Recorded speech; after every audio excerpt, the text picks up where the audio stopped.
Boom! What's going on, everybody? It's your boy Showbiz with another fact-filled episode of Fundamentals. Do you carry one in the chamber every day? Well, if you do, good. There's a few things you should know.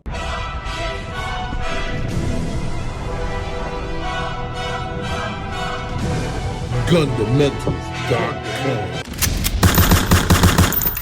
I carry a pistol every day, and in my opinion, keeping it around in the chamber is always the best move. You can never, ever be unprepared when it comes to defending your life. The main thing that you need to understand is these bullets that we carry in our pistol are manufactured a certain way. They're put together with machines that actually they're pressurized, and they push the projectile into the cartridge here, and you got your gunpowder, you got your makeup of the ammo. What happens is when this bullet right here is in your chamber, and you're carrying this around all day on you, you got a chambered round, you got a bullet in this chamber, and you get home, you clear it, you take your round out, if you do, and you cycle your rounds. Cycling the rounds are very important. If you got the same round in the head that you've had in there for the last month, for the last year, and I say the last year because I talked to a friend of mine who said that his gun is chambered in his dresser drawer next to his bed, and it's been like that for about 8 months. One thing you have to check for is what they call bullet setback. I don't know if you've heard of this before or if you need to hear this, but you're hearing it now on Fundamentals. Bullet setback is this. I'm going to show you exactly. I have a 45 round right here. Take a really good look at that. I hope it zooms in. If you notice, the actual bullet, the projectile, is pushed into the casing like a turtleneck, like a no neck. If you look at it and you compare it to another 45, let's see if I have another one here. Another one, you'll notice it's a tad bit shorter. Hopefully this camera's picking this up well. What's happening is this bullet is sitting in this chamber under pressure for all this time. You're not cycling your mag, your rounds. This bullet is going to sit in here, and that back pressure is going to push this back. And what's happening is your shell is becoming fatter. Your shell's becoming fatter while it's sitting there. And then remember, this is sitting inside your chamber.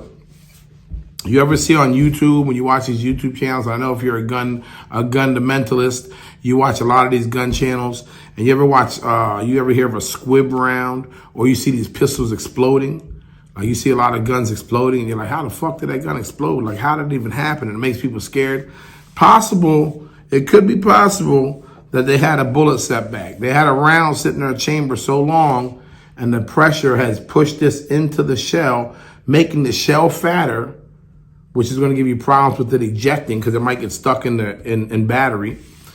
And it's also, this bullet might get stuck as far as not being able to get spit out, so it gets jammed halfway in your barrel, and this bullet explodes.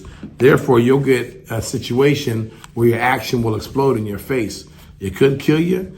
It could just scare the living shit out of you, but it's something that we all have to check.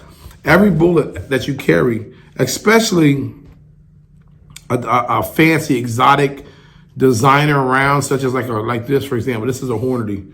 And don't get it twisted. I love this bullet. I love Hornady. This is a critical duty. I carry these all day. But they don't have any crimping. If you look close enough, there's no crimping around that shell. When in fact, none of these have crimping. But if you look at some ammo, you'll look right around the neck right here, and you'll see like some little crimping here.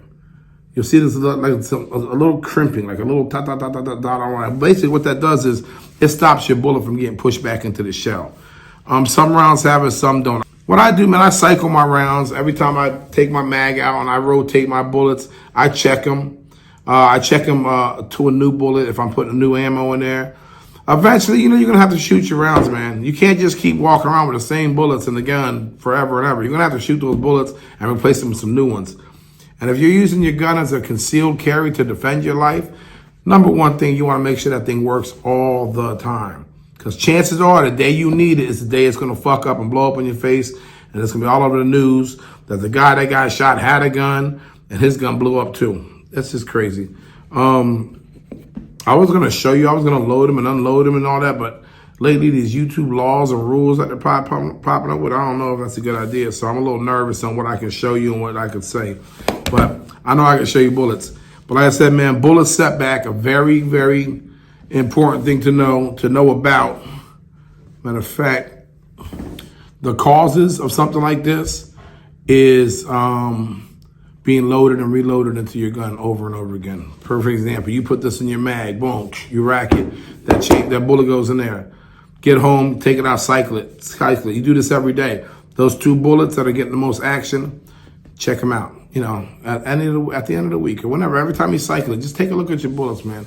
I have a whole tray of bullets at my house with setback bullets. And sometimes I might take a gun that I don't care about and go shoot them off just to see if I can get some case study going on. Don't that sound crazy? Like I'm trying to make a gun explode? But I really ain't. But yeah, man, here's a 9mm with some setback. A little setback on this 9. I got a 45 with some setback. I got a 40 here. Slight setback, but nothing major. I wish I would have brought the other ones I wanted to show you because I had some that were literally sitting there. Matter of fact, I was at the range the other day and I bought a brand new box of some Blazer ammo. And I guess the box must have got crushed in the box of boxes on the way to the warehouse. But when I pulled the tray out of 50, the 10 on the end were all set back. And I took it over to the range master. I said, hey, bro, what kind of operation you running here? Nah, so I showed them and they said it must have been something in the shipping. They gave me new ones. But setback's really important. It can fuck your gun up. It can fuck your day up. Please pay attention to your rounds that you're carrying. Check your rounds. Cycle your mags. Don't let the same round sit in your chamber for days and days and days and weeks and weeks and months and months and months. You should be out there shooting that gun at the range or something regardless. But just a little 101 from Fundamentals, man, about bullet setback. I know a lot of times when you see my show, I'm really amped up and excited, but ain't nothing excited about no damn bullet setback. Actually, it's whack. I don't have that problem, but I figure I would have to tell you guys, and I wanted to sit here and talk to you seriously about it because that's a real situation. I've seen it happen. I've seen bullets explode. I watch a lot of YouTube. I'm like you guys. Same way you're watching this show, I watch shows and we probably watch the same shows. But I study this type of stuff because the first time I ever saw this, I was like, man, what the fuck? What's going on here? And I noticed when I was racking my pistol, the bullet wasn't coming out. I literally had to take the gun apart and use a cleaning rod to push it in, and the shell was swollen. The shell was real swollen. And when I got that bullet out, I don't know if my cleaning rod made it set back even more, but whatever, when I got it out the gun, that thing was in there, man. It looked like a little turtle popping up. So very important, man. Pay attention to that setback, man. Another 101 from Fundamentals. Stay tuned. I got a lot more fly information coming to you again. We'll have a good time, man. Tap in, man. Thanks for watching. Fundamentals.com. Get loaded today.